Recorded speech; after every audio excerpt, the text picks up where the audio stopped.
जैसे हम लोग तो लास्ट है, हम लोग के लिए तो वो लोग कुछ कर नहीं सकते, पर हम लोग के जो जूनियर्स हैं, हम लोग का जो स्कूल है उसको आगे बढ़ाने के लिए वो लोग बहुत कुछ कर सकते हैं। तो ये सोचकर और जो उम्मीदवार उसके लिए लायक है उसे हम लोग वोट करते हैं। बहुत अच्छा लगा अपना वोट दे के। जैसे कि हम लोग का लास्ट टाइम था तो सही में बहुत एक्साइटेड थे हम लोग अपना वोट देने के लिए, और बहुत सोच समझ कर मैंने अपना वोट दिया है।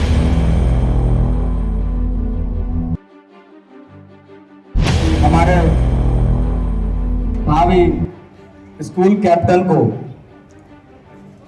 मालाओं से और बुके देकर सम्मानित किया जाए।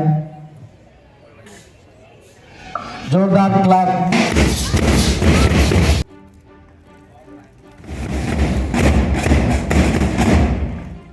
पिछले 9 वर्ष से मैं इस स्कूल में पढ़ रहा हूँ। मुझे आशाएं थी कि मैं बन सकूँगा स्कूल कैप्टन, तो मैंने नॉमिनेशन फॉर्म फिलअप किया, कैंपेनिंग किया, फिर उसके बाद फ्री एंड फेयर तरीके से इलेक्शन हुआ और उसके बाद मुझे जीत हासिल हुई। कांटी डीपीएस स्कूल में वोटिंग प्रक्रिया ने बच्चों को दिया लोकतंत्र का पाठ। शैक्षणिक सत्र 2026-27 के लिए स्कूल कैप्टन का चुनाव शुक्रवार को संपन्न हुआ, जिसने स्कूल परिसर में एक उत्सव जैसा माहौल पैदा कर दिया। इस चुनाव की खासियत इसकी पारदर्शी और व्यवस्थित वोटिंग प्रक्रिया रही, जिसे देखकर छात्रों में जबरदस्त उत्साह और जिम्मेदारी की भावना देखने को मिली।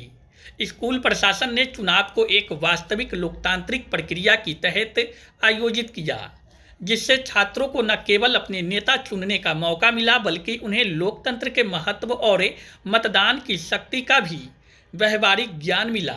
क्लास 1 to 10th के छात्रों के लिए वोटिंग प्रक्रिया की व्यवस्था की गई थी। छात्रों ने उत्सुकता के साथ वोटिंग बूथ पर जाकर अपने पसंदीदा उम्मीदवार का चुनाव किया। आपको बता दें कि कुल 6 छात्र कैप्टन उम्मीदवार के रूप में चुनावी मैदान में थे। पूरी लोकतांत्रिक प्रणाली के तहत 2 दिन पहले नॉमिनेशन की प्रक्रिया हुई थी। फिर चुनावी प्रचार प्रसार के दौरान सभी कैंडिडेट्स ने वोटिंग से पहले आकर्षक भाषण दिए और अपने घोषणा पत्र प्रस्तुत किए, जिनमें उन्होंने स्कूल को बेहतर बनाने के लिए अपनी योजनाओं का उल्लेख किया। इस दौरान छात्रों ने खूब नारे लगाए और अपने पसंदीदा उम्मीदवार को समर्थन दिया। इन सभी प्रक्रियाओं के बाद आज वोटिंग हुई, जिसमें कुल 518 छात्रों ने अपने वोट का प्रयोग किया। छात्रों के लिए पारंपरिक मतदान पेटी और सीक्रेट बैलेट पेपर का इस्तेमाल किया गया। वोट देने से पहले हर छात्र ने अपनी पहचान सुनिश्चित की। वोटिंग के दौरान शिक्षकों ने निर्वाचन अधिकारियों की भूमिका निभाई, जिससे पूरी प्रक्रिया निष्पक्ष और सुचारू रूप से संपन्न हुई। वोटिंग खत्म होने के बाद नतीजों की घोषणा की गई, जिसमें अनुकल्प कुमार को सबसे अधिक 174 वोट मिले।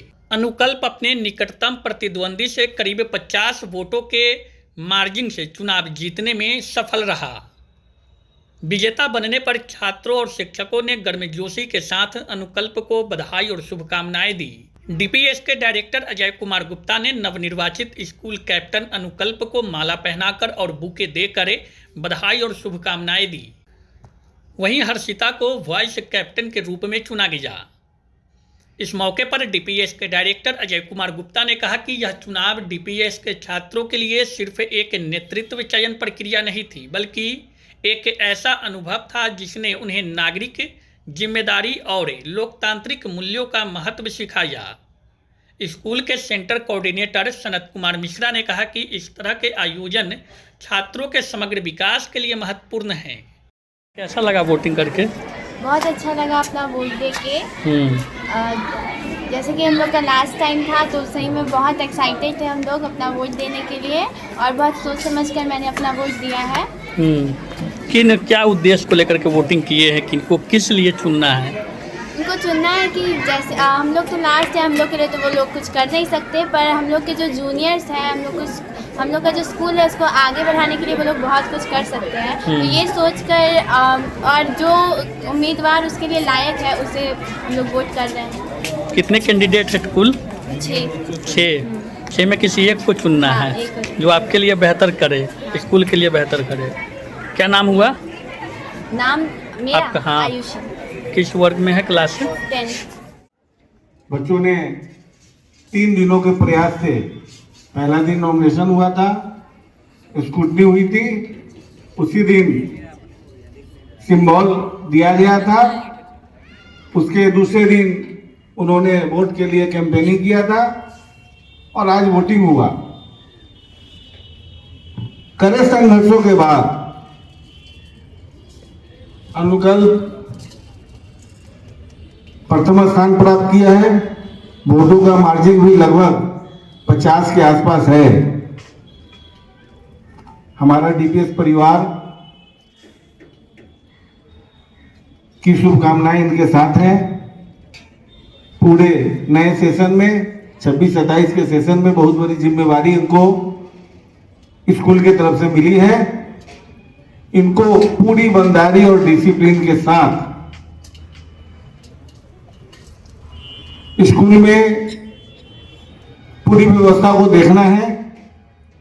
और जैसा कि स्कूल का ये पहले से भी रूल है, क्योंकि ये प्रत्येक साल हम लोग अपने कैबिनेट का चुनाव करते हैं और कैबिनेट में कैप्टन का, स्कूल कैप्टन का जो चुनाव होता है वो लोकतांत्रिक तरीके वोटिंग से होता है। उसी क्रम में उसी लोकतांत्रिक तरीके से आज अनुकल्प चुने गए हैं स्कूल कैप्टन के रूप में। और दूसरा प्रक्रिया है कि जो सेकेंड होते हैं वो हमारे वाइस कैप्टन होते हैं। तो जो सेकेंड हुए उन्होंने अपना नाम विड्रॉ कर लिया, तो जो थर्ड हमारे काउंटिंग में आए हैं हर्षिता, वो वाइस कैप्टन रहेगी। प्लीज हर्षिता आ जाओ इधर। अब ये दोनों के कंधों पर एक जब बड़ी जिम्मेवारी स्कूल की तरफ से मिली है, इनका हम स्वागत करते हैं। चुनाव जीते हैं आप? मुझे आशाएं थी जीतने की और मैं आज जीत दर्ज कर चुका हूँ अपने स्कूल का स्कूल कैप्टन। पिछले 9 वर्ष से मैं इस स्कूल में पढ़ रहा हूँ। मुझे आशाएं थी कि मैं बन सकूँगा स्कूल कैप्टन, तो मैंने नॉमिनेशन फॉर्म फिलअप किया, कैंपेनिंग किया, फिर उसका फ्री एंड फेयर तरीके से इलेक्शन हुआ और उसके बाद मुझे जीत हासिल। उम्मीद थी पहले से? थोड़ी थी मुझे उम्मीद की। मैं 9 वर्ष से स्कूल में पढ़ रहा हूँ, तो लोग बच्चे मुझे जान चुके होंगे। मैं सारे क्लास में कल कैंपेनिंग करने गया, तो उससे थोड़ी सी उम्मीद तो जागी थी मेरी। कितने वोट प्राप्त किए आप? 174। 74। जो वादे किए हैं बच्चों से उनको पूरा करेंगे? जी करेंगे पूरा। वो उसी वादे के वजह से बच्चे मुझे वोट दिए हैं। उन वादों को तो मुझे पूरा करना पड़ेगा। कैसा एक्सपीरियंस रहा आपके इलेक्शन का? मुझे बहुत अच्छा एक्सपीरियंस लगा। फ्री एंड फेयर तरीके से इलेक्शन हुआ। ऐसा इलेक्शन हर साल होते रहती है स्कूल में। इससे हम लोग को बहुत कुछ सीखने को मिलती है। 18 वर्ष के हम लोग हो जाएंगे, उसके बाद कैसे हम लोग वोटिंग करेंगे, उससे हम लोग को बहुत कुछ सीखने को मिली है। वो अभी से ही जानकारियाँ मिल रही हैं? जी। क्या नाम हुआ? अनुकल्प गुप्ता, क्लास 10 9। वाइस कैप्टन बने हैं यहाँ पे, कैसा रहा experience election? It was a very good feeling for me that they had chosen me as their vice captain. But I have felt a very guilt also that I can't be the captain. But I had done my best. That's all. क्या करना है आगे अब school के लिए? School is developing. My aim is to be developed. School को develop करना मेरा dream। क्या कमियाँ दिख रही है जिसको पूरा करना है? स्कूल में कमियाँ तो बहुत कम है, जैसे कि मतलब कुछ कमियाँ हैं तो वो तो सही हो जाएंगी। प्रबंधन से आप लोग मिलकर बैठकर बात जी। करेंगे।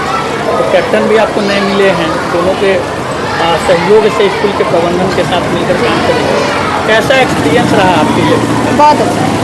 क्या सीखने को क्या मिला इस इलेक्शन में? कि बच्चों को इम्प्रेस कैसे करते हैं और कैसे खुद को रिप्रेजेंट करते हैं, आगे जाके ये हमारे लिए बहुत हेल्पफुल रहेगा। क्या नाम हुआ? हर्षिता ठाकुर, क्लास 9। ये इलेक्शन की प्रक्रिया तो कल ही शुरुआत इसकी हो गई थी, 2 दिनों पहले। और सबसे पहले दिन जो है इलेक्शन का नॉमिनेशन हुआ, उसकी स्क्रूटनी की गई। फिर उससे नाम जो विड्रॉल करना था वो जो विड्रॉ कर सकते थे वो करिए। उसके बाद में उसके स्क्रूटनी होने के बाद में कल सिंबल डिस्ट्रीब्यूशन हो गया था। और उसके बाद बच्चों ने कैंपेन किया, जो कैंडिडेट उसमें थे काफ़ी उत्साहपूर्वक कैंपेन किया उन्होंने। सभी बच्चों के सभी क्लासेस में जाकर उन्होंने अपना कैंपेन किया। उसके बाद फिर आज वोटिंग की प्रक्रिया हुई। आज वोटिंग हुई है, सभी बच्चों ने बड़े उत्साह से भाग लिया इसमें और बड़े ही अच्छे तरीके से, बड़े डिसिप्लिन्ड होकर सभी लोगों ने उसमें पार्टिसिपेट किया। और उसके बाद रिज़ल्ट की घोषणा हुई काउंटिंग होने के बाद, और उसमें अनुकल्प गुप्ता आज हमारे स्कूल के नेक्स्ट जो स्कूल कैप्टन है वो चुना गया है। इसमें हर्षिता जो है वो नेक्स्ट वाइस कैप्टन चुनी गई है नेक्स्ट सेशन के लिए 26-27 के लिए वो ये सभी कैप्टन और वाइस कैप्टन उद्देश्य होती है इस तरह का इलेक्शन का एक माहौल क्रिएट करके बच्चों को इलेक्टेड रूप से चुनना, उद्देश्य क्या होती है? देखिए हमारी उद्देश्य ये है कि बच्चों के अंदर ये जानकारी होनी चाहिए, उनके पास ये जानकारी होनी चाहिए कि इस लोकतंत्र में, इस डेमोक्रेसी में हम अपने जो रिप्रेजेंटेटिव्स हैं उनको हम कैसे चुनेंगे और रिप्रेजेंटेटिव्स को चुनने के लिए हमको किन किन क्राइटेरियाज़ को देखना चाहिए, है ना। इन सभी चीज़ों को उनको नॉलेज होता है, वो इस प्रक्रिया से गुजरते हैं, means learning by doing method से गुजरते हैं और ये करते हुए वो सीखते हैं कि कैसे हमको अपने जो रिप्रेजेंटेटिव हैं उनको चुनना चाहिए, कैसे लोगों को चुनना चाहिए और ये सारी प्रक्रिया उनको नॉलेज में। कैंडिडेट की क्या थी संख्या? नंबर ऑफ़ कैंडिडेट 6 थे, 6 कैंडिडेट थे मैदान में, जिसमें से 2 चुने गए हैं, एक कैप्टन और एक वाइस कैप्टन चुने गए। क्या प्रक्रिया जो हुई, बच्चों में कैसा उत्साह दिखा? बच्चे तो काफ़ी उत्साहित थे, बच्चों में तो बहुत ज़्यादा उत्साह था। इवन कि जब से इसकी घोषणा हुई चुनाव की, तब से ही बच्चे एक दूसरे से अपने पक्ष में वोट मांगने के लिए एकदम उत्साहित थे, ललायित थे, एक दूसरे से संपर्क कर रहे थे। वो जनसंपर्क जो होता है वो बड़े अच्छे से उन्होंने किया। किस प्रकार का जनसंपर्क का माहौल क्रिएट किया जाता है यहाँ पर? सर यहाँ पर उनको मौका दिया जाता है, एक तो असेंबली में बोलने का मौका दिया जाता है। सभी कैंडिडेट्स अपना अपना पक्ष रखते हैं, अपना व्यू रखते हैं, अपनी सोच रखते हैं कि हम आगे क्या क्या करने वाले हैं, इस स्कूल में क्या अच्छा करने वाले हैं, क्या करवाने वाले हैं मैनेजमेंट के हेल्प से। उसके अलावा उनको सभी क्लासेस में जाने का भी मौका दिया जाता है। एक एक क्लास में जाके वो अपना पक्ष रखते हैं, सभी स्टूडेंट्स के सामने रूबरू होते हैं और उसके बाद तब पूरे आश्वस्त होने के बाद तब अगले दिन वोटिंग की प्रक्रिया होती है। कितने घंटे चली है प्रक्रिया वोटिंग के लिए? ये प्रक्रिया लगभग 2.5-3 घंटे चली है और इसमें सारे वोटिंग हुए हैं, उसमें काउंटिंग हुआ है, फिर रिजल्ट अनाउंसमेंट हुआ है। क्या था टोटल पोल की संख्या? टोटल पोल 517 पोल हुए हैं टोटल, जिसमें अनुकल्प गुप्ता को 164 वोट मिला है, जो कि बहुत ही अच्छा परसेंटेज है उसका, बहुत ही अच्छा उनको वोट मिला है। आप लोगों को इससे क्या मदद मिलती है इस तरह की? इससे हम लोगों को ये मदद मिलती है कि स्कूल में जो स्कूल कैप्टन होता है वो स्कूल की सारी प्रक्रिया को करने में और स्कूल के सारे प्रक्रिया को निरंतर सुचारू रूप से चलाने में ये हमारा हेल्प करते हैं। ये एक हमारे विंग की तरह होते हैं जिनसे हम बहुत हेल्प ले सकते हैं और स्कूल को सुचारू रूप से हम चला सकते हैं। क्या शुभ परिचय हो गया? मेरा नाम सनत कुमार मिश्रा हुआ और मैं यहाँ सेंटर कोऑर्डिनेटर हूँ। शादी का फर्नीचर सेट 34,500 से स्टार्ट। AFZ फर्नीचर के ऑफिशियल यूट्यूब चैनल पर विजिट करिए विशेष जानकारी के लिए और परचेज करिए बिहार के सबसे बड़े शोरूम से।